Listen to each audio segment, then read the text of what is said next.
que tu veux. טוב, אני מתחיל. יאללה. נחמן מאומן. התגבר כארי, לעמוד בבוקר שיהוא מעורר השחר, אורח חיים סימן א', על פי התורה ויעשה אלוקים. אין שם, ליקוטי מורן סמך ב', מבואר שם שיש חילוק בין הקושיות. כי יש קושיה שיכול האדם להבין תירוץ על הקושיה זו. על זה נאמר בפרקי אבות, ודע מה שתשיב וכולי לאפיקורוס. כי האמת, מה שהגדיל השם יתברך לשכל האנושי, שיוכל להבין, הוא מצווה גדולה לחדד השכל, להבין הדבר על בוריו. ועל זה נאמר, ודע מה שתשיב לאפיקורוס. אבל יש קושיה שאינו באפשרית לשכל האנושי להבין תירוץ על קושיה כזו, רק לעתיד לבוא יתגלה התירוץ.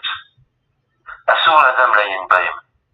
וכל מי שסומך על שכלו ומעיין בה, על זה נאמר, כל באיה לא ישובון. כי על קושיה כזו אסור לסמוך על שכלו, רק להעמיד על אמונה. En fait, si tu te rappelles de cette Torah, il disait en résumé qu'en fait il y a des couchiotes qui ont quand même leurs shorashim dans la Torah. Oui. Et il y a des couchiotes qui ils n'ont aucun shoresh dans la Torah. C'est-à-dire c'est vraiment un exemple simple, quelqu'un il va dire à un autre, voilà, un homme humain comme il est, sans marcher, sans être technique, il va bouger ses mains, il va s'envoler. C'est basé sur rien. Je comprends, c'est-à-dire là je te donne un exemple grossier. On ne peut pas être mamie dans ce même Midarechateva, c'est impossible. On n'a jamais vu ça, on voit que même physiquement, c'est pas réalisable. Donc il y a des couches dans lesquelles, par contre, il y a cette shoresh de la Torah, et dans ça, alors on peut faire kol mini pilpulim, rechercher ce qui est vrai, ce qui n'est pas vrai. Mais la deuxième catégorie, alors en fait, Rabbeinu dit que ce sont des neshamot, quand elles rentrent dans ces couches-là, eh ben elles y restent, elles sont bloquées. Waouh, super, très très beau, mamash. Tu sais comment je vois ce que tu viens de dire maintenant? Très beau. En fait, il y a ce qu'on appelle dans le Harizal la Gdusha, la Touma, les Shalosh Klipot Atemeot, et ce qu'on appelle la Klipat Noga. Ok, c'est un makom neutre qui peut être soit absorbé par l'un, soit absorbé par l'autre. Donc la Malchut, Torah Shebe'alpeh, etc. Ce qui veut dire qu'en fait, la Torah Shebe'alpeh, elle va créer une infrastructure pour les couchottes comme la Gemara, qui va justement être entièrement des couchottes. Maintenant, même si quelqu'un, il vient chez l'Olishma, parce qu'ici, il faut faire la Agdara que finalement, quelqu'un qui n'est vraiment pas l'Ishma, s'il n'a pas de Torah, obligatoirement, il va s'approcher des philosophes. Non, s'il a de la Torah, il peut s'en sortir. Et deuxième mitor, chez l'Olishma, pas l'Ishma. Ça veut dire quoi? Quelqu'un, il va rentrer avec ses couchottes qui, lui, à la base, ne sont pas l'Ishma, d'accord? Mais il va rentrer dans une infrastructure parce que la Torah, elle a déjà des tentacules qui vont jusqu'à là-bas pour le ramener éventuellement, si Hachem l'aide, tu vois. Donc là, il va passer vers la Gdusha. Par contre, si Chaz Shalom, son cœur, il est quand même Ikesh baisé, alors il peut devenir Chaz Shalom comme Acher. Et on dit que Acher, c'était son cas, je crois, qu'il est vraiment tombé dans ce genre de philosophie, de chant grec, de couchiottes qui relevaient du Chalal Apanouï, quoi. Alors, je voudrais, excuse-moi, corriger tout ce que tu viens de dire. Parce que je pense que c'est un amalgame que beaucoup font et c'est un danger. Tu viens de dire que celui qui a de la Torah, il peut s'en sortir. Non. C'est pas ce qu'il te dit, Rabbi. Non, avec l'aide d'Hachem. Pardon? Non. Même que c'est ça en fait, c'est bien Torah, Chaim ou Sammavet, ou le Sammavet. C'est-à-dire que même quelqu'un qui a de la Torah, qui s'attache à une kushia qui n'a pas de shoresh dans les hautiotes de la Torah, même avec sa Torah, il ne peut pas s'en sortir. Wow. Il va être chakoua à cause de cette kushia qui ne veut pas rentrer avec son sechel dans ça. J'ai compris. Même si c'est un gaon en Torah. Et donc, on voit dans les Sifrei Rabbé, donc il y a certains livres qui ont été écrits par des hommes de Torah, et que Rabbi nous dit c'est sourd de lire dedans, parce qu'on peut s'enfoncer dans ces couches-là, et à ce moment-là, plus personne peut nous sortir de là, entre guillemets, Bon, mais ça, je te le sors comme ça, mais il faut l'approfondir, il faut le chercher dans les Talachot, en dehors de celui qui reçoit le Sheikh Hadash. En fait, c'est grâce au Sheikh Hadash qu'on peut sortir ces neshamot qui sont enfoncés dans la couchia, qu'il n'y a pas de chose dans la Torah. C'est grâce au Sheikh Hadash qu'on peut sortir de là. Ah, non, celui qui reçoit le Sheikh Hadash, pas là.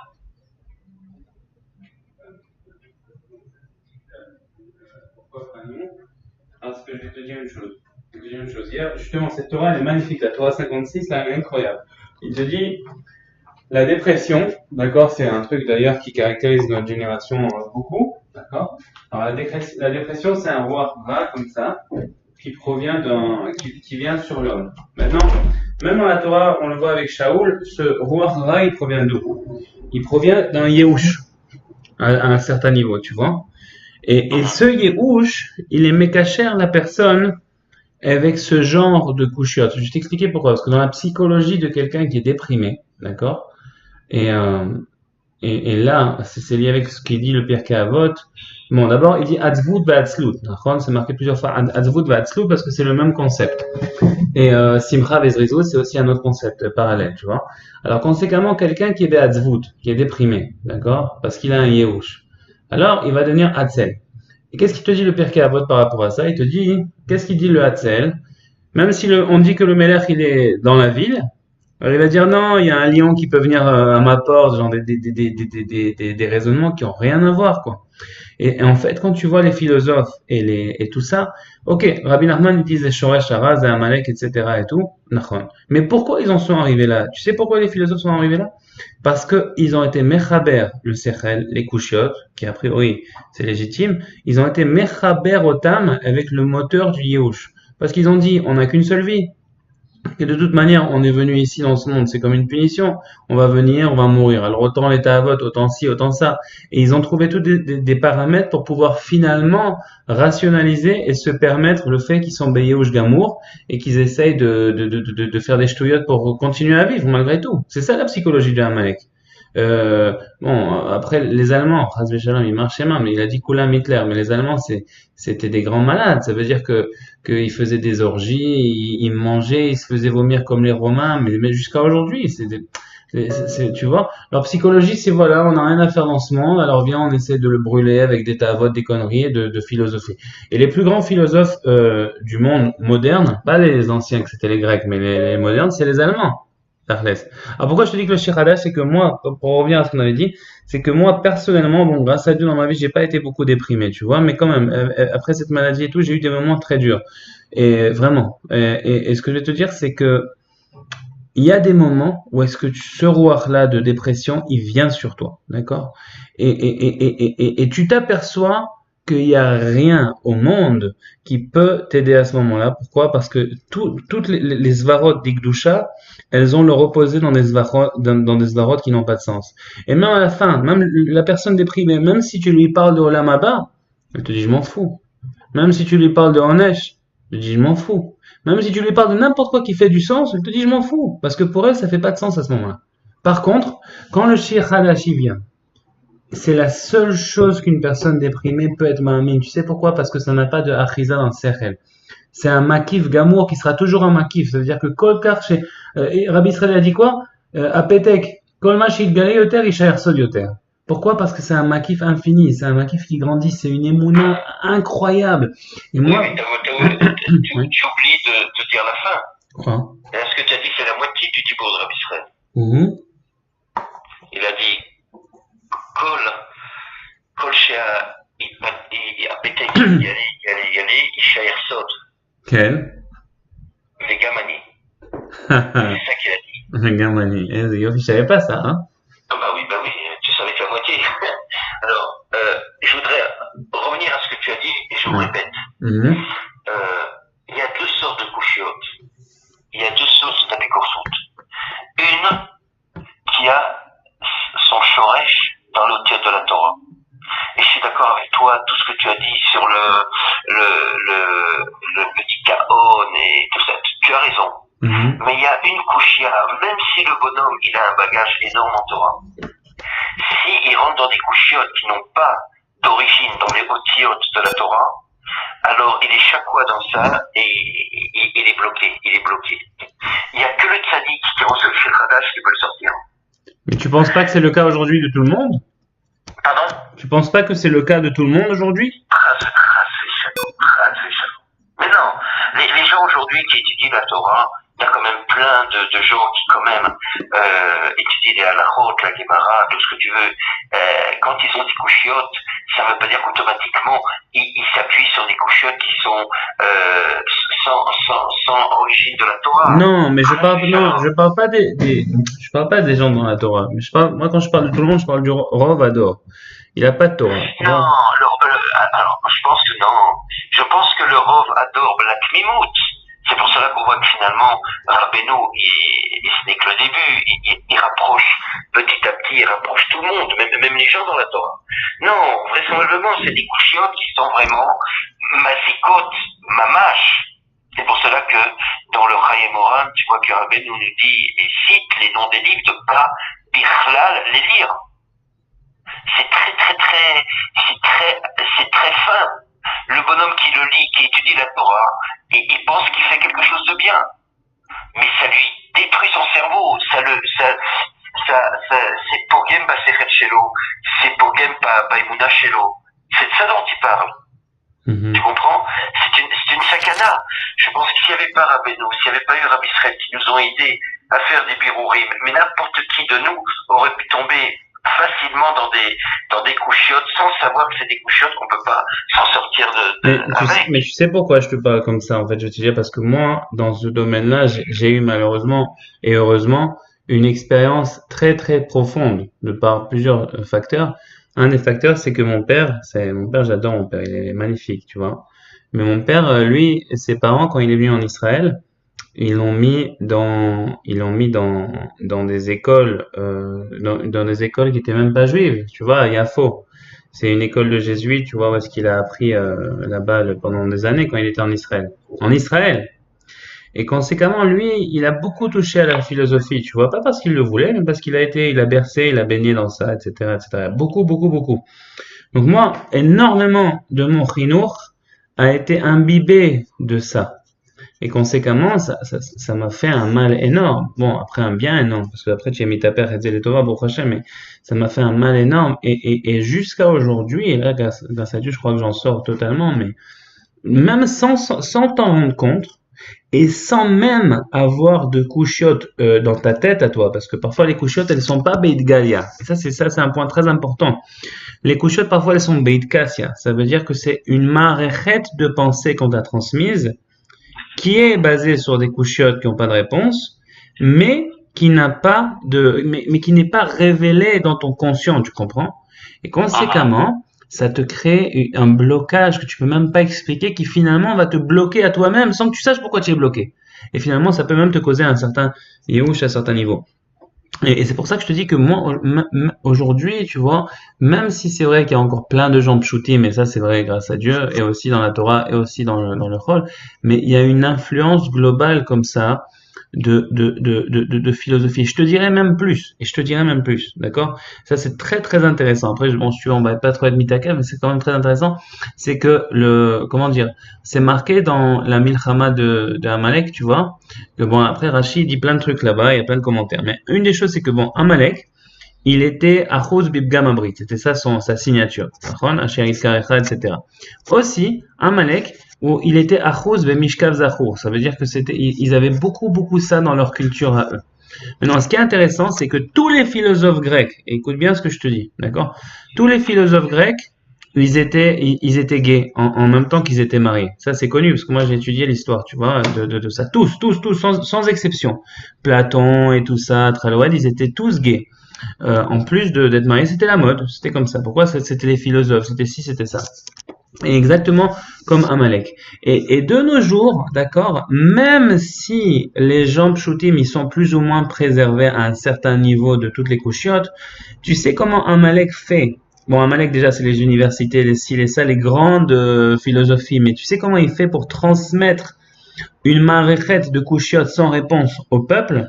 et ça c'est un truc en marketing aussi, mais c'est un truc aussi dans la politique, ils vont donner au peuple des questions fictives. Et c'est entièrement lié avec notre sujet. Ils vont dire aux gens, le mariage gay, le mariage avec des animaux, l'adoption pour deux pères, etc. Des conneries comme ça qui finalement ne sont même pas des questions.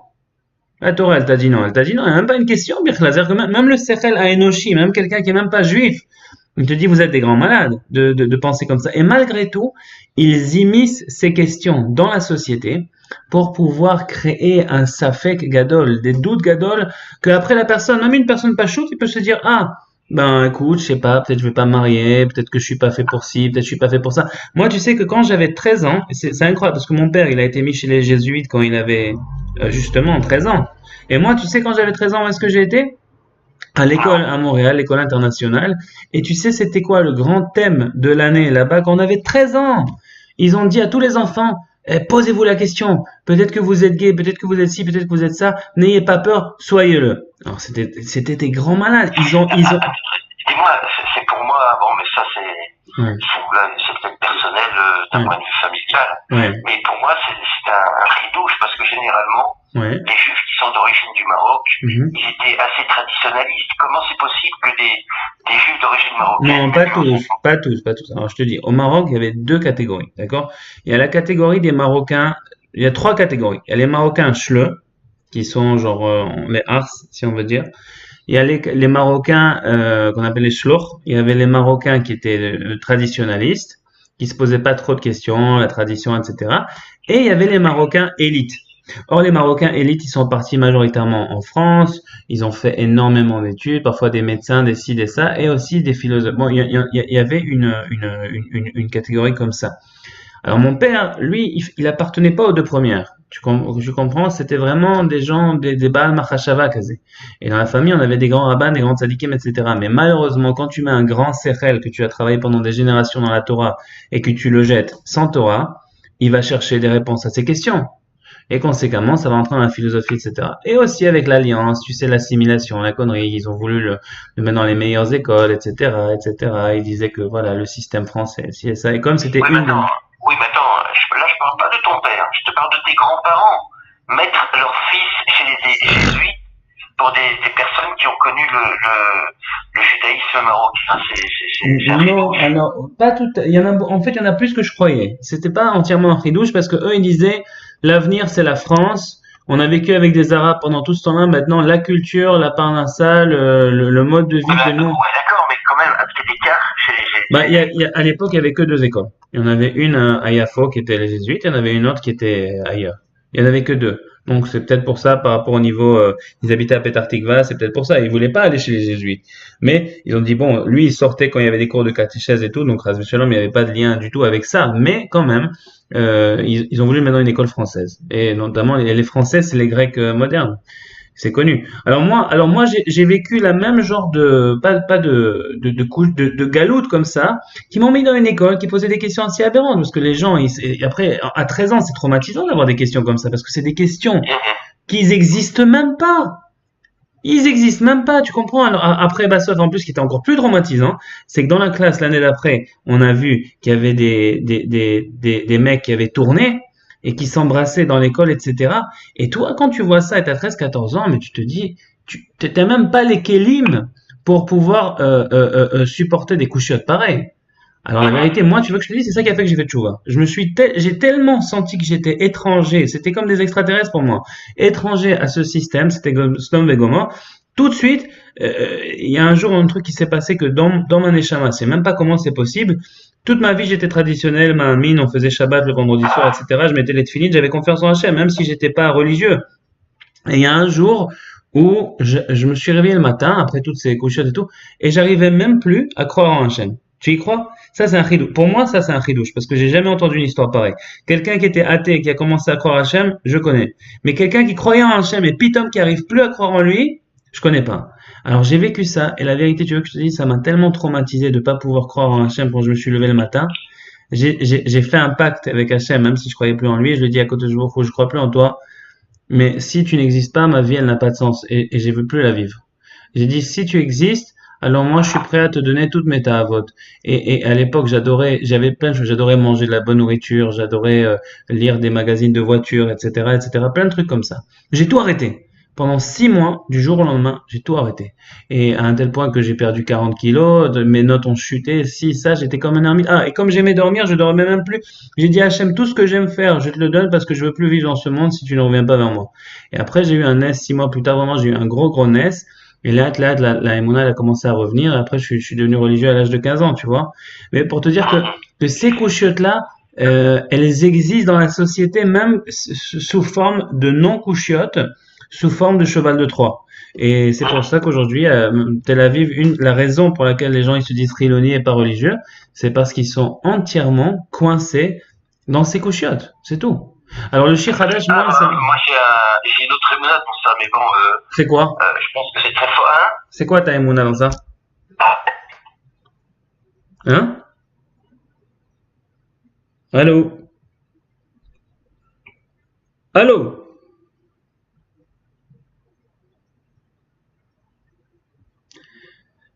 Ok, on m'a rappelé.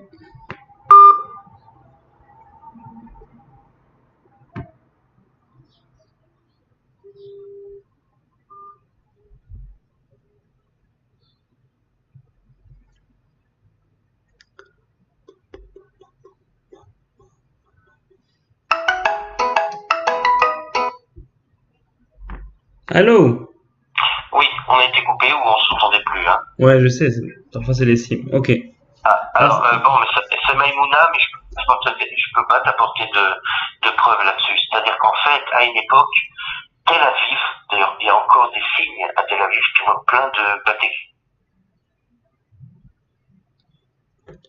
À une époque, Tel Aviv, c'était un centre de Torah. Mais c'était un centre de Torah anti, anti, anti-Rabbeinu. non. C'était, bah oui. Comment ça se fait?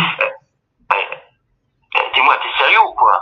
Je comprends pas. Regarde Ibn Achal, regarde le nombre de lettres que Rabbi Israël a écrit, Dafkar, Rechov Ben Attar, Tel Aviv. Ouais, ok. Mais Rabbi Israël, il raconte. Tous ceux qui se sont posés avec lui et tout ça, ils sont tous morts. Rabbi Israël te dit dans les cassettes, c'est ce que tu as dans le livre. Mhm. Ils étaient tous anti-Breslev. Wow. Donc en fait, aujourd'hui, dans la vire de Tel Aviv, tu as la HPA d'une Torah Nefoula qui a été étudiée à Tel Aviv pendant des années et des années. Ah. Le Kohar, c'est pas, on te dit par exemple, le Vakom et Mashpia, la Torah Nefoula qui était Polnovitch aujourd'hui, c'est à côté de Tel Aviv, c'est à Bnei-Brak. C'est pareil, c'est toujours la même manière de voir comment on a étudié la Torah, de faire des gaonim, mais il y a aucun ripousse de rapprocher les éloignés. Ah, il n'y a aucun ripousse, Birlal? Le monde Itaï n'a pas de motivation de rapprocher les gens. Mais il y a Esh HaTorah, par exemple. Ils sont l'Itaïm mais ils le font. Ils le font grandement. Esh HaTorah. Ouais. Parce que on se rapproche de la Géoula, parce que le roi de Rabbeinu Akadosh et Rabbi Israël, petit à petit est Kovesh. Mais à la base, le Olam HaTorah l'Itaï, c'était de sacrifier 98% de la population pour les 2% de Gaonim. Ouais, de sacrifier. Ouais. Hein? Ils sacrifiaient la population, tu dis? C'est-à-dire, en fait, eux, qu'est-ce qu'ils regardaient? C'est des Gaonim qui sortiraient de leur niveau de Torah. Ils regardaient pas les éloignés qu'il faut rapprocher. Mhm. Ça a toujours été en fait, ça a toujours été le cheresh de l'opposition entre le mouvement Lita et Chassid, que le Baal Shem Tov Akadosh, il a voulu aider à ramener même ceux qui étaient très très loin. Ouais. Et que c'est Hakol, l'Olam, à Torah l'Itaï, l'Amdanout. L'essentiel, c'est d'étudier la Torah tout le temps. Ils ne regardaient pas réellement comment rapprocher les autres.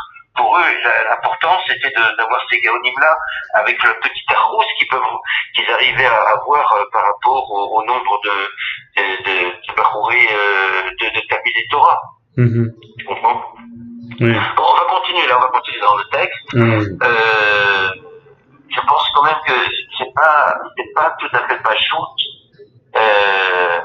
de pouvoir expliquer par des mots ou donner des exemples. C'est quoi une kushia qui a un shoresh dans les lettres de la Torah et une kushia qui n'en a pas? Bah, le Yehush, moi je dis si elle est basée à la base sur le Yehush, c'est qu'elle elle va te mener à ça. Non, parce qu'aujourd'hui, je te dirais que dans le Olam Torah, ceux qui étudient la Torah, ils sont miouachim. Bli Rabbeinu, Rak Rabbi Nachman a dit, en shum voilà klal. Chez lui, en shum, mais en dehors de chez lui, c'est maléyouch. Et t'as ça même chez des gens qui étudient la Torah. Je pense pas qu'on puisse faire un lien direct entre le Yehush et la Kusha qui n'a pas de choix. Moi là-dessus, je crois que c'est direct. C'est-à-dire avec la Ishtalshelut des Dorot, c'est plus dur à voir. Mais moi, quand je vois, il y en a un qui vient de Amalek et des Talmidim de Bilham, et il y en a un qui vient de Moshe, c'est tout. Et comme Rabbeinu, c'est lui la Torah, Be'atzma, c'est lui le Shoresh de la Torah. Il y a pas tout ce qui est tu veux que je te dise, Tachles, tout ce qui est en dehors de Rabbeinu, c'est en dehors de la Torah. Vraiment. Après, le reste, c'est des Ishtalsheluyot qu'on a, mais je crois pas que ça existe. Écoute, je sais pas, moi je comprends pas comme toi, parce que tu vois bien que Rabbeinu dit dans la Torah, Samer Bet, ceux qui rentrent dans les couchottes, qui a un shoresh dans la Torah, ils peuvent s'en sortir. Même s'ils sont pas attachés au tzaddik de la génération. Parce que ils auront leur ishtadout, ils auront leur limoud, ils auront leur tfilote, et Hachem ne va pas les laisser comme ça. C'est des couchiotes qui sont leur shorachim dans les lettres de la Torah. Et le bonhomme, il peut se sortir de ça. Il faut pas oublier que quand Moshe Rabbeinu, la deuxième fois qu'il a frappé le rocher, Akadosh Baruch Hu lui a dit parle au rocher que l'eau sorte. Oui. Et Rabbi Nathan, il nous dit dans le Alachot qu'en fait, si Moshe Rabbeinu et Aaron HaKohen, ils avaient parlé au rocher, c'est-à-dire qu'il n'y avait pas d'action physique, mécanique, l'eau serait sortie, le Ham Israël aurait compris qu'en fait, il suffit de la tfila, de faire une tfila Kadosh Baruch Hu pour recevoir ce qu'on peut recevoir. Pour cela que Kadosh Baruch Hu, il leur a fait une tochacha à Moshe Rabbeinu et à Aaron HaKohen en disant quoi? Alors, Moshe Rabbeinu, il a pensé faire appel à ses srouillottes en frappant le rocher. Et Rabbi Nathan, il dit que s'il n'avait pas frappé le rocher, tout le Ham Israël aurait compris la Torah de la même manière. Wow. Tout ce qu'on a, les couchiotes aujourd'hui, les poulim dans la Torah, attention, je te parle de dans la Torah, ça vient du fait que Moshe Rabbeinu, il a frappé le rocher. C'est incroyable, ça. C'est pour cela qu'il a eu la punition de ne pas rentrer en Eretz Israël.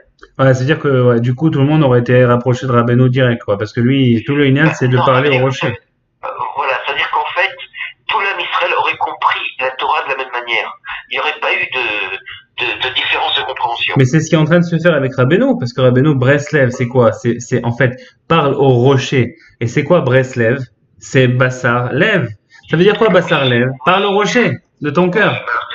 Oui, d'accord, mais tu vois bien quand même que Rabbeinu, il nous dit, il faut faire une différence entre une kushia qui a sa base dans la Torah, Shorashim, haute la Torah, et une kushia qui n'a pas de base dans la Torah. Et c'est celle-ci qu'il ne faut pas rentrer parce qu'on s'enfonce et on ne va pas foncer. Alors que la deuxième, on peut s'en sortir. Même si on n'est pas attaché au tzaddik de la génération, on peut s'en sortir. Ouais. Tu comprends? Donc je ne pense pas qu'il faille faire toujours pareil, hein, nous on a le côté extrême en disant voilà, tout ce qui n'est pas attaché au tzaddik de la génération, alors les couchottes qui ont, ils restent enfoncés. Non, il te dit pas comme ça d'abord dans l'écoute à la route. Il te dit voilà, tu as deux sortes de couchottes, tu as une couchia, on peut s'en sortir, et une, on peut pas. Ouais. Voilà, on continue dans le texte. Ok.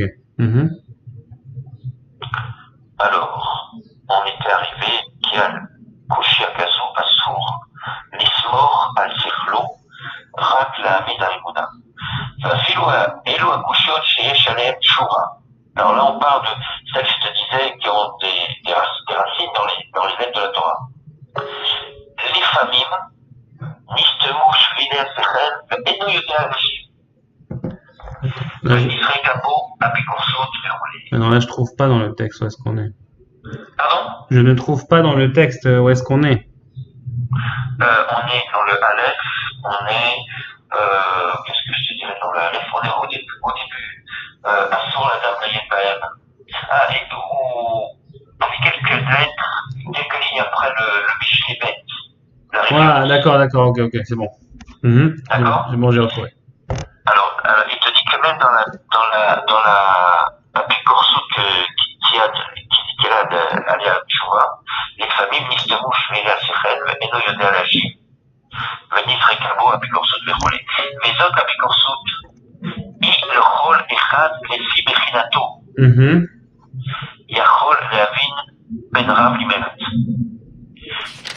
כי צריך לעבוד את השם בשני יצרים וכו', עושה יצר טוב ויצר רע.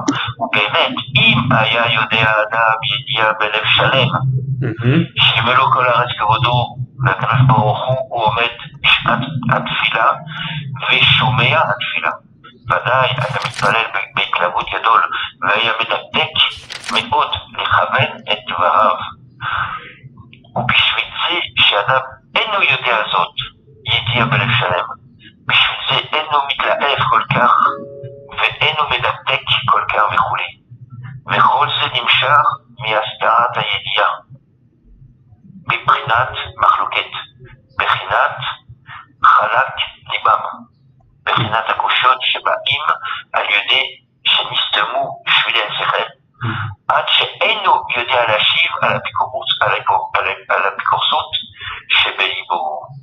והתיקון לזה המחלוקת שבלב הוא ללמוד פוסק, שעל ידי זה זוכה לשלום וכו', ועל ידי זה זוכה לבטל הקושיות שבליבו, זוכה להתערב בלב שלם בחינת בכל לבבך, בשני יצרך, וזהו עוד לך ביושר לבב, ולמדי משפטי צדקך וכו' אין שם. אבל הקושיות שאין להן תירוץ, אסור להן בהם, רק לחזק את עצמו באמונה. אוקיי. וכשיש לו אמונה בשלמות, יוכל להיות על ידי אכילתו ייחוד קודשא בריך הוא ושכינתה וכו'. כי הבירור של המאכלים הוא על ידי אמונה וכו'. ועיקר שלמות וקישוטי אמונה היינו לקרב דווקא המרוחקים וכו'. ולזה צריכים להעלות. רק שנייה, אז פה הוא אמר que le de la אמונה, et du קישוט de la אמונה, c'est de rapprocher les éloignés. Donc, ça va contre la שיטה-ליטאית. אוקיי, וזה צריכים להעלות ניצוצי הדיבור, ואז הופך את עצמו הדיבור ומלקט שערי ניצוצות, דקדושה, מן הקליפות. לא, ניצוצות הקדושה. Oui, ניצוצות הקדושה, מן הקליפות וכו'. ולהעלות ניצוצי הדיבור צריך לתענית וכו', כי על ידי תאוות אכילה ושתייה, שהם ראשי התאוות, כשמתגברים חס ושלום הם ממשיכים את הדיבור לגלות מצרים. זה פרופון ça. ואז צריכים לדבק אחורי הקדושה שלא ינקו, ולדבקות אחורי הקדושה הוא על ידי התענית וכו'. וואי, זה תלמה עמוק, וואי, כל משפט הוא עמוק מאוד. גם כי עיקר כל הדברים הם התחלה. כי כל ההתחלות קשות וכו' וכו'. ואז כשנדבקין אחורי הקדושה שאי אפשר להקליפות להיכנס לשם לנהוג, אז היי נתגלים הפנים של הקדושה וכו'. אז רק שנייה. אני חוזר על זה כדי להבין, ואז כשנדבקין אחורי הקדושה שאי אפשר להקליפות להיכנס לשם ולנהוג, ואז נתגלין הפנים של הקדושה כדי להוציא בלעם מפיהם. ואז פונים כל הרחוקים לאמונת ישראל בבחינת ואז הפוך אל כל העמים שפה ברורה. הפוך דייקה שהשפה ברורה בבחינת הדיבור שנתברר מביניהם, הוא הופך פניו אל העמים כדי ללקט מהם שערי נפשות הקדושה, ואז נתקיים לקרוא כולם בשם השם וכו', וזהו בבחינת קישוט אמונה. Ouais, tu sais que quand je lis ces paroles, c'est comme un tremblement de terre, c'est incroyable ce qui est marqué ici, Comme il dit Rabbi Israël, c'est l'imoudim shel Mashiach. Ça veut dire que c'est ce qu'on étudiera. C'est incroyable, c'est trop beau. וזה ולמתה שפירתא דלת לה עינין וכולי, נפקת בצווחא והתכסיה ביממה. כי האמונה מתחדשת אצל האדם בכל בוקר, בבחינת חדשים לבקרים רבה אמונתך, ומתכסיה ביממה, מחמת טרדת עסקי העולם נתכסה האמונה וכולי. ואז האמונה היא ממלצת על הרחוקים לפני השם יתברך שיקרב אותם וכולי. וזהו ויגש אליו יהודה, דע תקחובתא דמלכה במלכה וכולי, כי כמוך כפרעה, מה פרעה גוזר ואינו מקיים, אף אתה גוזר ואינך מקיים, כי הצדיק מבטל, עיין שם כל זה היטב. וזה בחינת, on a le bête, ok, attends, le bête, on peut le faire. Juste, je voulais te dire une chose. Mais bon, c'est encore une imuna ici. C'est quoi le kohar du Betek et du Shechadash? C'est que on ne peut le comprendre, entre guillemets, on peut même pas le comprendre. On ne peut s'y attacher que par imuna. C'est-à-dire, en fait, Rabbeinu dit qu'aider les taken, ça risque les taken mishorcho. Le pgam, quand on veut être mitaken auto, il faut être mitaken dans sa racine. Alors aujourd'hui, on voit que, avec tout ce qui se passe dans l'âme Israël, yesh mashenikra pgam emunat chachamim. On a un pgam d'emuna, on a un pgam dans la foi. Et pourquoi? Pourquoi? Parce qu'on voit on voit que les chachamim sont pas raouis d'être chachamim. Parfois. Non, je pense que c'est le... Écoute, d'un certain côté, Zman HaGeoula Karov Liot. Akadosh Baruch Hu, il veut sortir l'âme Israël de la galoute. De ce fait-là, il a amené des tzadikim anakiim qui étaient les Karev et Am Israël. Afilo Achi Rechokim. Et dans la Torah, Akadosh Baruch Hu, par l'intermédiaire de Rabbeinu Akadosh, Rabbi Nachman et Rabbi Israël Berodesser, Akadosh Baruch Hu, il a créé une histoire entre Rabbeinu et Rabbi Israël que un tzaddik acharé ptirato, Rabbi Nachman, après son décès physique de ce monde, il a envoyé un parchemin très très fin, un parchemin. C'est un papier que l'on ne connaissait pas dans ce monde, sur lequel il a écrit, et on voit les traces de l'encre. Même aujourd'hui, je ne sais même pas si sur un papier comme ça, on arriverait à trouver, peut-être avec toutes les technologies d'aujourd'hui, un stylo qui pourrait déposer de l'encre sans percer le papier. Donc, après la tirade de Rabbeinu Akadosh, un papier physique que moi j'ai vu, donc je peux dire que je suis un des témoins de ceux qui ont vu que ça existait. Il a existé dans le monde, une écriture, et après ce papier, cette écriture, il a fallu l'envoyer, je ne sais même pas comment, jusqu'à ce qu'il arrive dans un livre qui était dans une armoire fermée à clé. Donc tu as déjà le papier, tu as l'écriture, tu as l'envoi, le mettre dans le livre. Personne au monde ne peut expliquer de manière circlée une histoire pareille. Comment un tzaddik, un petit homme Israël, après son départ physique de ce monde, il peut envoyer un parchemin physique existant sur lequel ce parchemin a reçu un travail physique existant et l'a envoyé d'une manière physique existante à un tzaddik qui était vivant sur terre à ce moment-là.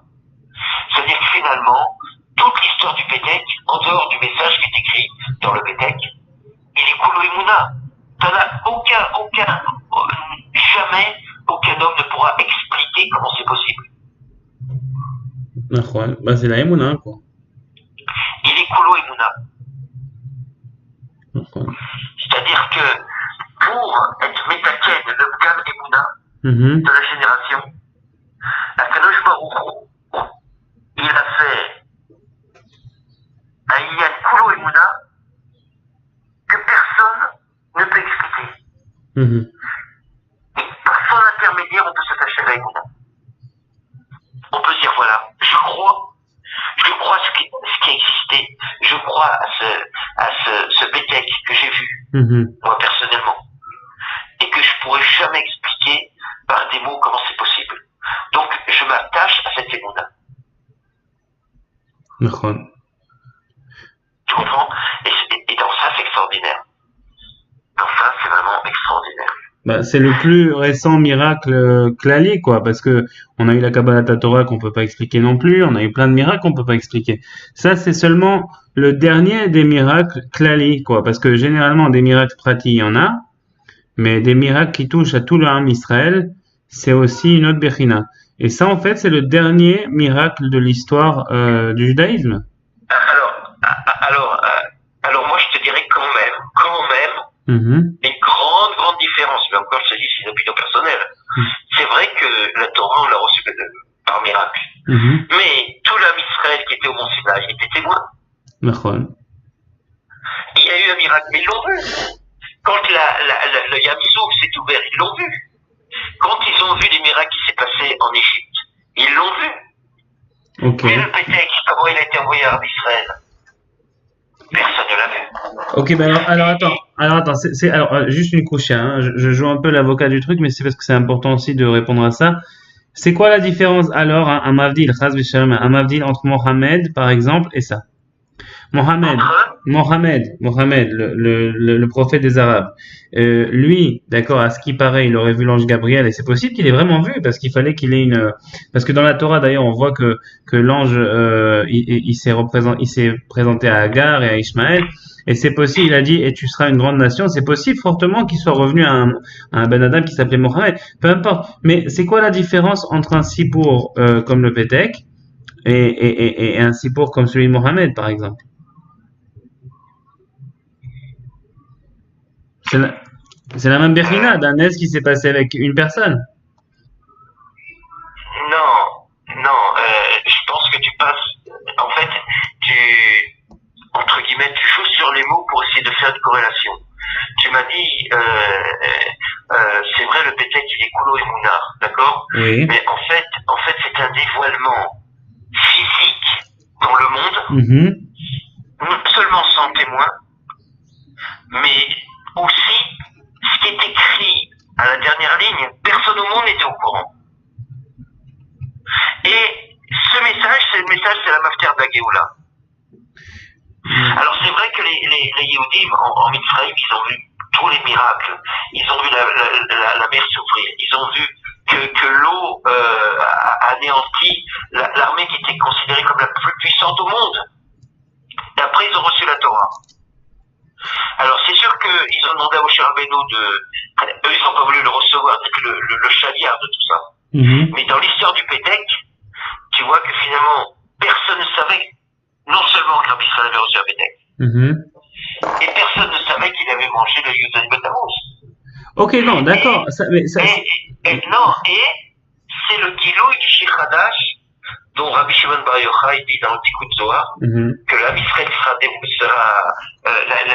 de Israël sera par l'intermédiaire d'un Sheikh Hadash, Sheikh Shel Reken. Mhm. Yerushalayim, on le recevra aussi par ce shir. Tu comprends? C'est-à-dire qu'on ne peut pas. Il faut faire une comparaison par rapport à des Nyanim qui sont similaires. Là, on parle de quoi? On parle de la délivrance du Ham Israël. Non, mais pourquoi je te dis ça? Pourquoi je te dis ça? Parce que quand tu vas à Esh HaTorah ou dans des yeshivot comme ça, parce que moi j'ai déjà été, d'accord? Et toi, Oui. mon cousin aussi, il a fait tchouva et toi à l'époque. Et eux, les preuves qu'ils emploient pour te dire comment ça se fait que la Torah est véritable, par exemple, ou que voilà, ils emploient des termes comme le fait justement qu'il y a eu des témoins, des ci, des ça. Après, ils te disent, ouais, s'il n'y a pas eu de témoin, c'est un S personnel, alors c'est assimilable à toutes les croyances des goïms. Maintenant, dans ce qu'on a discuté maintenant, par contre, avec toi, il y a 3 éléments que j'ai retenus.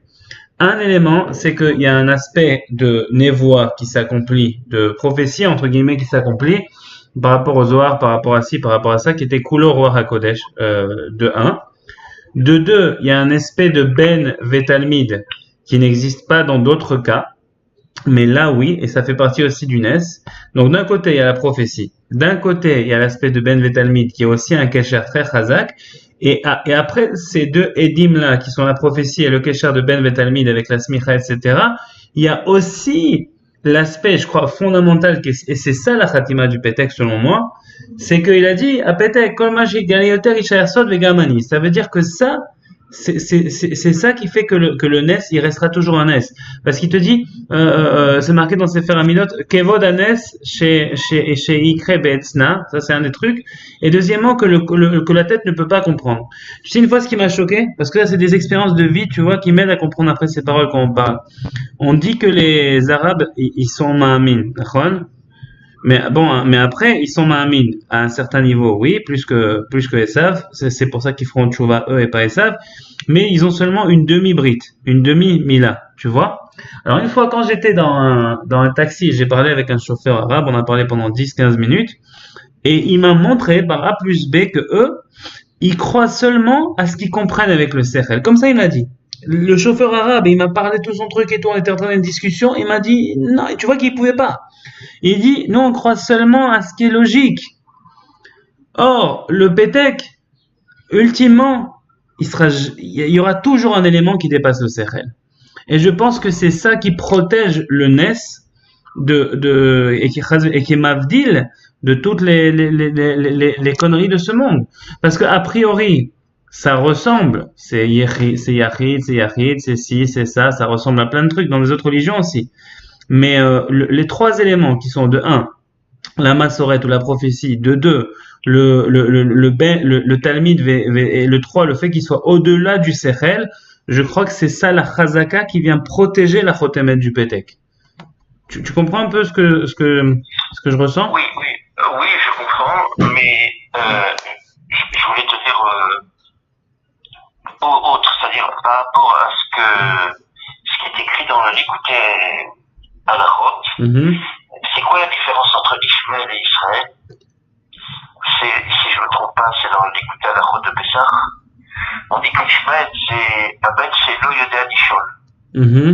Pourquoi? Parce qu'ils ne savent pas faire tchouva sur les fautes qu'ils ne savent pas qu'ils ont faites. Faire tchouva sur les fautes qu'ils savent pas qu'ils ont faites. Voilà. Alors qu'Israël sait faire tchouva là-dessus. Yofi.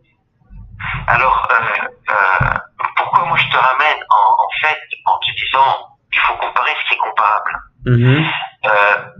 Tous les éléments qui ont apporté des Yeshuot au Israël, la première Géoula de Mitzrayim, tous ces éléments-là, c'était des éléments avec témoignage.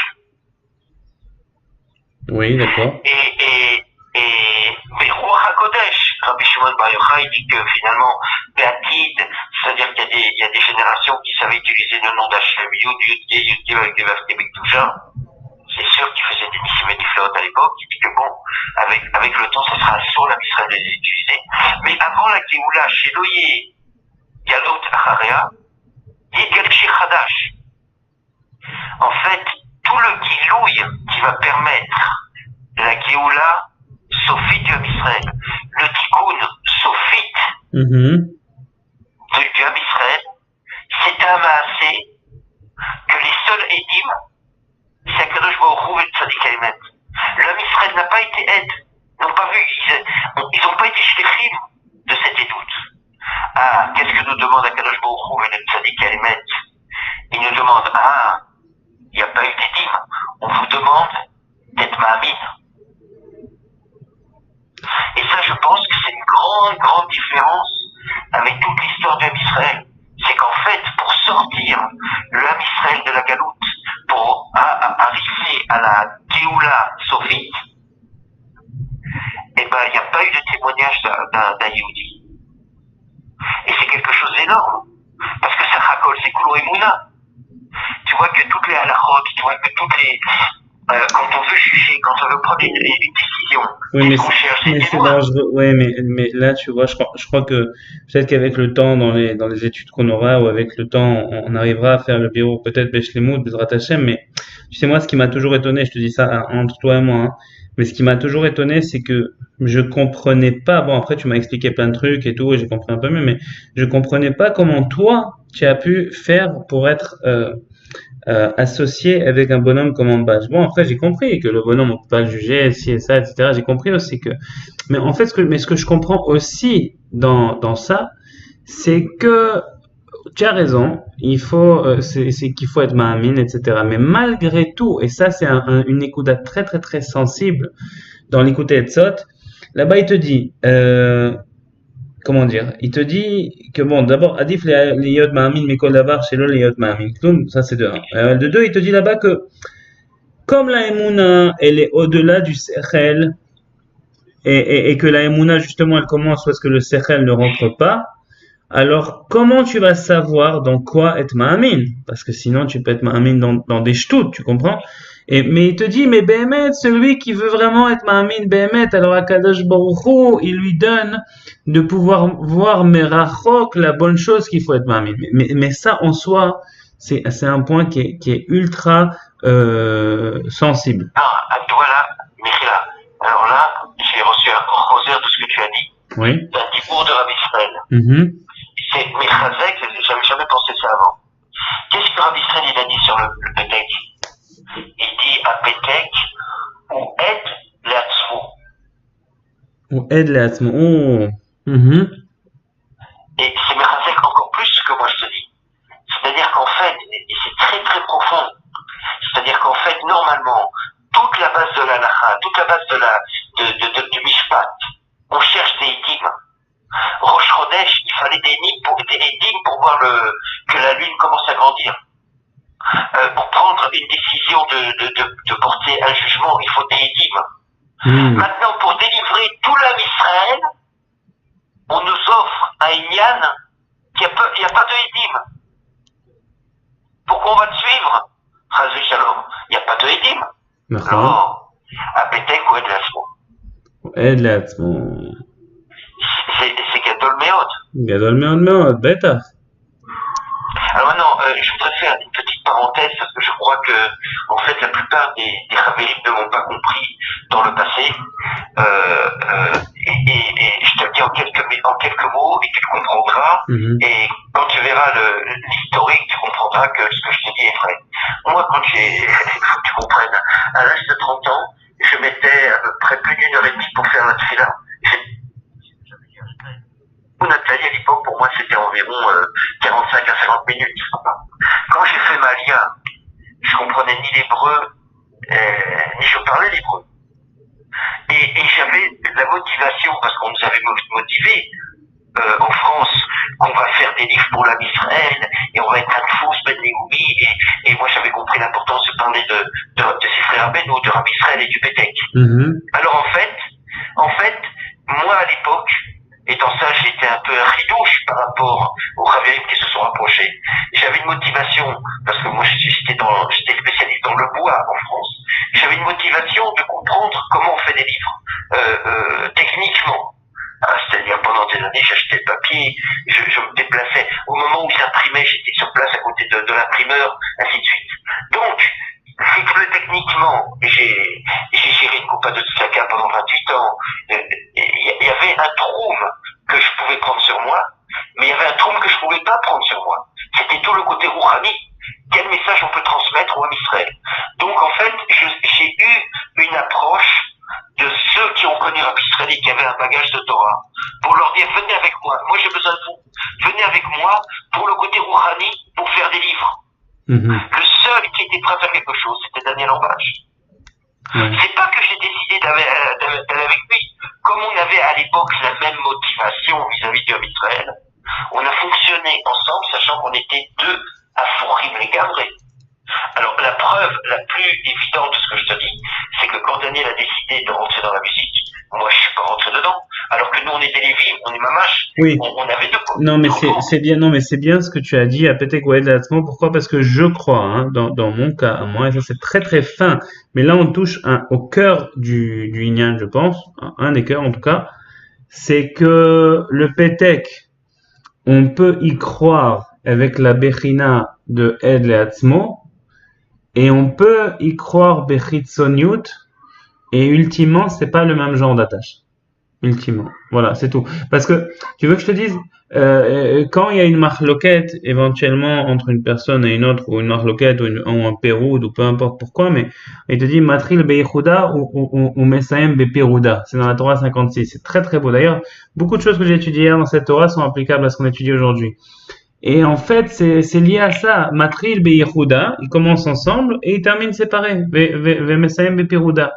Et ultimement, pourquoi? Parce qu'au début, leur émouna, Shoresh, elle était pas la même. Ce qui veut dire qu'en fait, tu peux avoir parfois deux visions complètement opposées avec une même émouna, comme je crois que c'est notre cas, mais tu peux avoir parfois une vision similaire avec un Shoresh complètement opposé. Et ça, c'est autre chose. Oui, c'est vrai, oui, oui. Mais à mon avis, d'abord, c'est pas moi qui le dis, c'est Rabbi Israël, et à Petek ou Ed Yatzmo. Même tu sais, il dit, c'est aussi enregistré.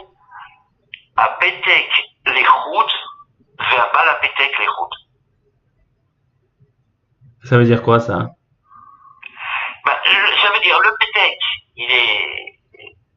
c'est son yen à lui. Et le bas Petek, c'est son yen à lui. Parce que pendant des années, on entendait Yesh Petek, Yesh Bala Petek. On avait tendance à vouloir faire une association entre le Petek et le Bala Petek. Rabbi Israël, il a dû voir on commettait dans ça un manque de connaissance, un manque de compréhension. Elle a dit l'eau, à Petek le route, le Bala Petek le route. À Petek ou aide l'atzmo.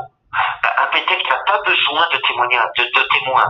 Il est lui-même le témoin. Mais ça, alors, ça serait intéressant de trouver dans la halakha un smart pour ça, quand même. De quoi? Aide l'atzmo. Ou bien, même si on n'arrive pas à trouver un smart, mais au moins de comprendre une manière de comprendre ça. Ça veut dire quoi, aide l'atzmo? Ça va, généralement, la halakha, tu vas toujours jeter au shalosh edim. Même le chumash. Alors maintenant, tu commences à comprendre ce que je t'ai dit il y a 5 ou 10 minutes. En ça, c'est un chidouche. Tous les simanim de Géoula d'Yom Israël, c'était des choses qui se sont passées avec plein de témoignages. La sortie d'Égypte, des miracles d'Égypte, Kiret Absouf, le Matan Torah. Non, mais j'ai compris. Non, ça, je l'ai compris. Oui. Alors, attends, non, ma question à moi, c'est comment au niveau halachique, parce qu'au niveau halachique, il faut savoir, et là, on joue avec quelque chose de très sensible, c'est qu'un truc, généralement, qui a un aide, on peut pas le croire. Tu comprends? Je parle au niveau de la halakha. Alors maintenant, la question est, si au aide l'atzmo et que Dafka, c'est un chidouche, un inyan gamour qui rentre Dafka dans la halakha, et non seulement la halakha, mais le shoraj de la halakha, il faut quand même qu'on trouve à mon avis, je sais pas si c'est la bonne réponse, hein. C'est ça qui me vient comme ça. C'est pas shoot. Tu ne peux pas appliquer les comment je vais le dire, les kélim qu'on utilise d'après la halakha. C'est-à-dire, t'as des tas d'halachot, comment on vérifie, tu peux pas appliquer cela à un inyan qui est koulo et mouna. Nahon. Ok, tu as raison. Alors, tu as raison. Alors, ok, très bien. Alors, d'abord, il y en a un qui est la halakha mamash, la halakha qui touche au inyanim comme ça. Il y en a un autre qui touche à la emuna. La emuna, c'est plus les makifin. Donc, pour les makifin, Nahon, c'est autre chose. Mais, quand même, dans les ilchot diburim, dans du Chafetz Chaim, il te dit même le Rambam, mi shemesiach le fitumo. Alors, tu peux le croire même s'il est seul. Tu comprends ce qui veut dire que, déjà, ça, c'est un truc. Bon, là, c'est aussi lié avec la emuna, vazelo, kolkar kashur. Et peut-être un dernier élément, c'est comme ça. Voilà, c'est ça. Eze yofi. Bravo, Hashem. Regarde ça. Très très bien. Là, c'est marqué dans la Gemara que les Chachamim, ils ont pas imposé le bitachon sur l'Am Israël. Ça veut dire quoi? Ils ont pas imposé quoi? Toutes les halachot qui sont écrites dans la Gemara ou dans la Torah n'ont rien à voir avec le bitachon Bachem. D'accord? Ce qui veut dire que la halacha, elle est praticable par tout le monde et généralement ne dépend nullement du bitachon, sauf peut-être le Shabbat qui est un mekif, mais mis à part le Shabbat, rien de la halacha ne dépend du bitachon. Tout dépend du sechel uniquement. D'accord? Alors maintenant, une halacha législative qui ne dépend pas du bitachon et conséquemment de la emuna, elle a besoin d'avoir un shoresh chitzoni dans deux edim chitzonim. Aval, Mashéou Shenogea la Pnemiut, parce que malgré tout, je crois que la Torah dans le Chumash est marqué Alpi Shalosh Shnem ou Shalosh Edim Davar Yakum. Et Yakum, c'est aussi le inan de faire un meler et tout, c'est aussi un inan de halakha, tu comprends? Alors moi, je crois que, en fait, quand on parle de quelque chose qui va toucher avec la Pnemiut de la personne, avec la Emuna, alors Apetek ou Ed Leatzmo, Aval im ata ma'amin bapetek ata, chez kol inan shel hageoula, comme dit Rabbi Israël quand ils accepteront le pétek, s'ils avaient accepté le pétek, etc., etc. Toi-même, tu deviens un aide. Et comme toi, tu es ma'amin dans le pétek et que tu deviens aide et que le pétek c'est un aide leatzmo, alors à ce moment-là, la Emouna elle passe et tu construis un mekif parce que ça dépend entièrement de la Emouna. Et par rapport à ça, tu veux que je te dise quelque chose de très très profond. Ah, et là, écoute bien, Shimon, là je crois que tu vas te régaler, écoute bien. C'est marqué, d'accord, je crois même dans le Zohar, ok? Il te dit pourquoi le Lashon Hara, c'est la Avera la plus grave de la Torah. Tu sais pourquoi?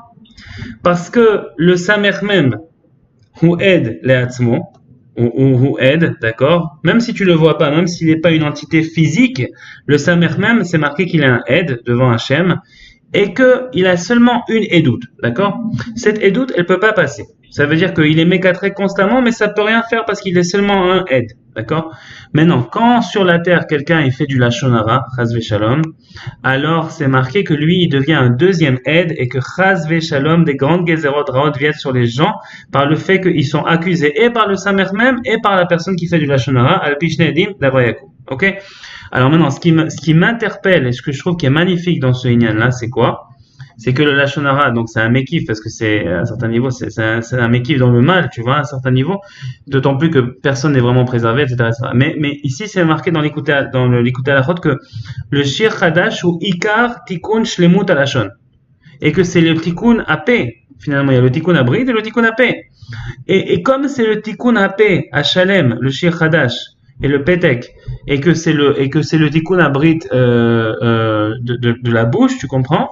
Ce qui est aussi appelé Brit Esh en quelque sorte, alors on voit que le Tikkun du Lashon Hara, c'est le Shir Hadash. Pourquoi? Parce que la Petek ou Ed La'atzmo, de la même manière que le Samer même ou Ed La'atzmo, à un certain niveau, et quand toi, tu vas décider d'être ma'amin dans le Petek, alors tu vas créer une édoute de toi et le Petek, donc Shne Edim, boum, Vedavar Yakum, et ça crée le Meler. Ça veut dire que, pas ça crée le Meler, mais ça crée la possibilité d'amener finalement Mashiach qui n'a pas pu venir parce qu'il n'a pas un smart législatif. Ouais, c'est une très belle image, ouais, je suis d'accord avec toi. Bah oui. Parce qu'il faut tout, et dans ça, je reviens à ce que je te disais au départ, c'est-à-dire en ça, c'est un Chidush Hatzum. Parce que tous les éléments qui ont amené des Géoulas vers Israël, c'était, tu vois, que c'était des éléments où des milliers ou des millions de gens étaient édimes. Wow. Et Dafka, l'élément qui va ramener le Ham Israël et Géoula, Shlema, Sheloye, Acharea, Galut, c'est trop beau. ou Bli et Dout, Klal, Rabbi Israël Omer, ou Ed Yatzmo, Wow. ואז כל אחד מיד ישראל שיאמין בו, הוא בונה את העד השני. Ouais, c'est pélé. C'est absurde, c'est d'abord absurde. Ah, tu sais quoi, regarde. Et qu'est-ce qui cause la sinat Rinam, d'accord? Parce que Rinam, en quelque sorte, ça veut dire qu'elle est gratuite, ça veut dire qu'elle est basée sur un aide. Tu sais que Rinam, ça veut dire qu'elle est basée sur un aide, Tachles, parce que sinon elle est Mechouyevet. Et si elle est Mechouyev, elle est plus Rinam. Alors, la sinat Rinam, c'est que tu choisis, regarde comment c'est beau. Ça touche à la Bechira du Benadam. La Reshpebet aussi.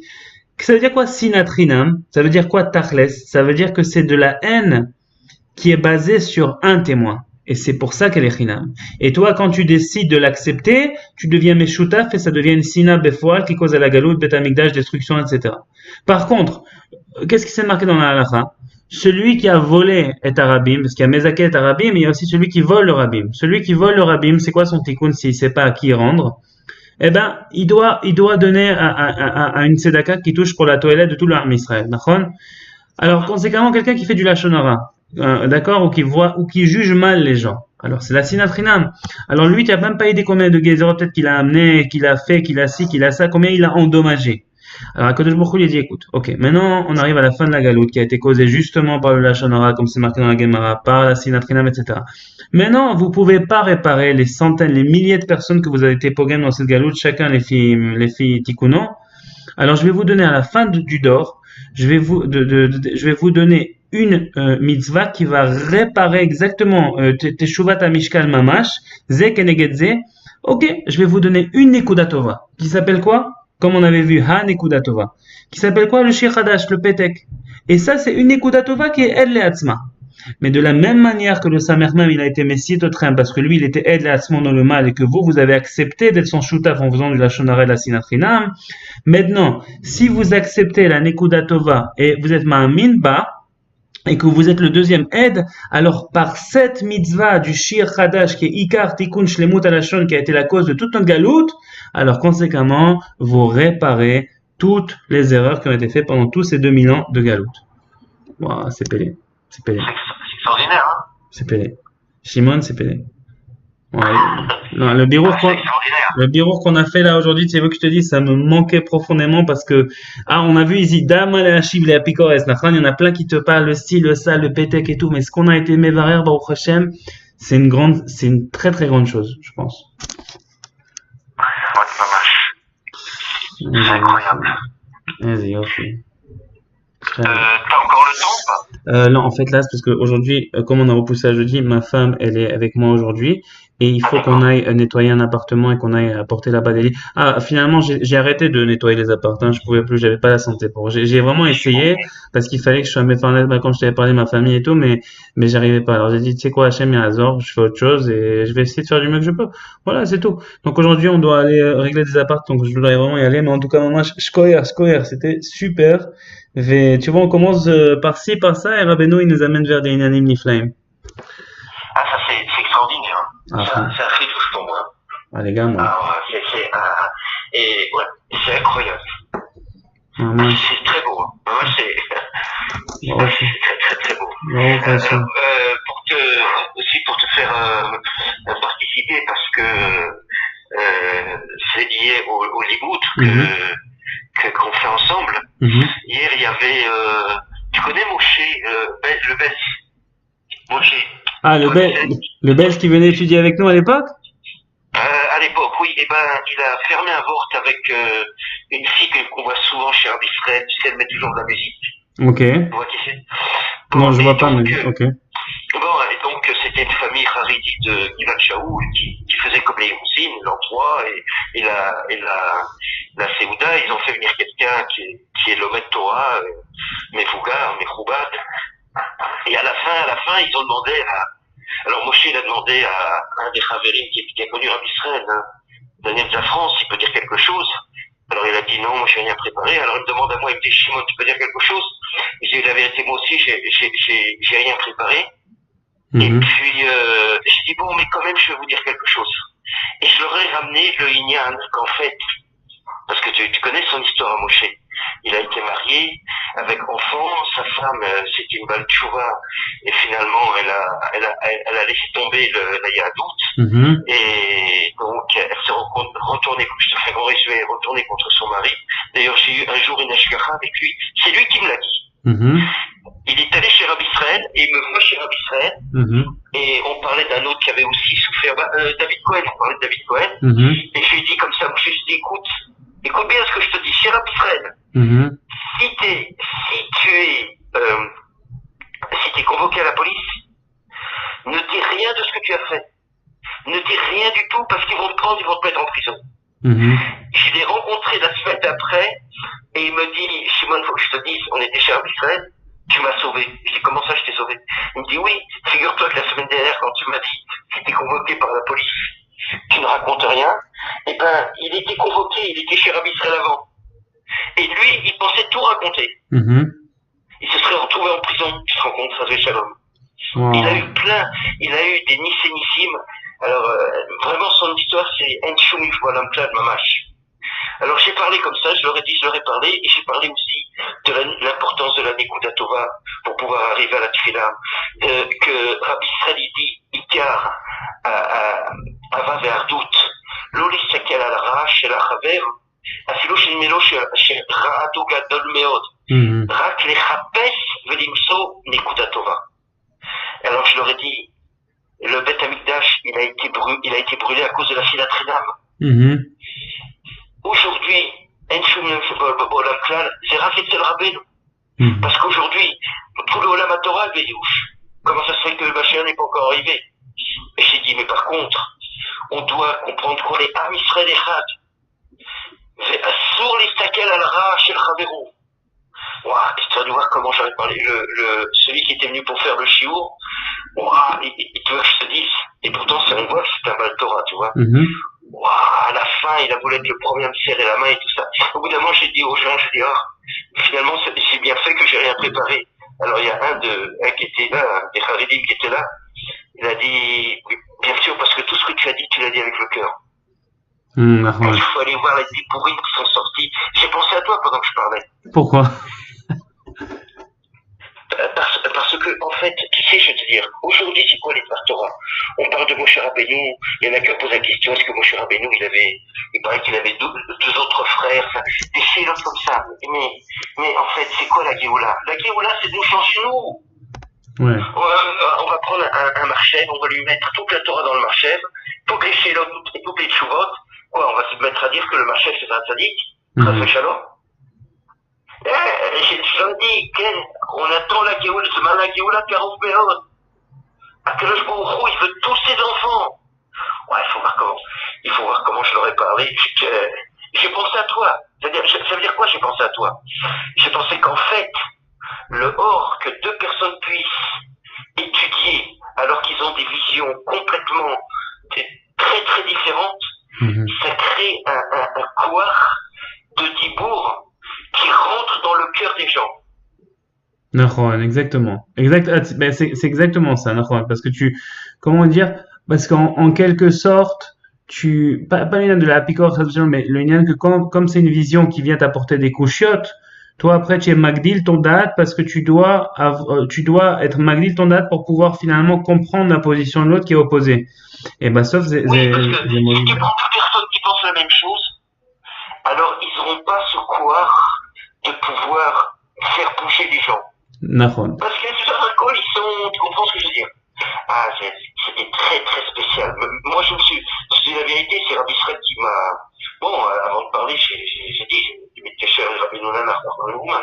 Mais moi, je suis pas quelqu'un qui a l'habitude de parler comme ça avec Thibault. En plus, devant des gens qui ont étudié la Torah mille fois plus que moi, tu comprends? Ah, c'était. C'est le genre de dibourim que le Olam Torah n'a pas l'habitude. Ils savent pas c'est quoi le hors de Rabbeinu. Ils savent pas. Tu comprends? Tout le temps, c'est les mêmes discussions, ce qui est marqué dans la Gemara. Gemara, c'est Kodesh Kodashim, Chaz Shalom. Je veux pas diminuer la Gemara ou la Chaz, mais le hors de Rabbeinu, c'est ça qui amènera la Gemara. C'est ça. Et comme tu l'as dit tout à l'heure, et ça, je crois que finalement, c'est ça une écouda très très forte avec le lien de taper le rocher, etc. C'est quoi? C'est que si Moshe avait parlé au rocher, ça veut dire quoi? Finalement, le rocher, c'est notre cœur, comme il dit, lève à Even, un passouk de la Géoula, va siroti et lève à Even mikerbechem. D'accord? Si Moshe avait parlé au rocher, ça veut pas dire qu'il y aurait nécessairement eu des déot shonot. Ça veut dire qu'il y aurait eu le cœur à la même place pour tous les Yehudim, le cœur ancré dans Rabbeinu, disons, et qu'ensuite, il y aurait eu justement ce genre de limoud qu'on fait maintenant, tout le Ham Israël aurait pu le faire. Mais ensuite, par conséquent, le truc, c'est qu'en tapant le rocher, et c'est un aspect aussi du pile-poule, il peut avoir un phénomène très dangereux qui s'appelle une pensée qui est similaire avec un cœur qui est différent. Et en fait, tout le lien maintenant avec Rabbeinu, c'est quoi? C'est que même si les gens vont rester différents, c'est ça le yofi du Ham Israël, c'est que chacun, il a sa lettre dans la Torah. Mais le cœur va revenir tous à la même place. Et une fois que le cœur de tout le Ham Israël sera à la même place, ce sera ça la Géoula. Et après, Bezrat Hashem, il y aura des études, ils disent les Moudim chez le Mashiach, on va continuer à étudier pour l'éternité, pendant 1000 ans, et même Bachamaïm et tout, donc l'étude va jamais s'arrêter, mais au moins le cœur sera à la même place, et c'est ça qui sera la Géoula. Bezrat Hashem. Voilà, chez Zeyir les Refouatra, moi aussi chez Zeyir les Refouatra, les Refouat Avi Mouri, les Refouat Imi Morati, ma femme, les enfants, et que ce soit aussi pour la Refouat de ta femme et de la santé de toute ta famille et tes petits-enfants, mais chez Niske Lilmod Od Arbe Bezrat Hashem. Amen. Allez, que les bonnes choses. À bientôt. Pas tout.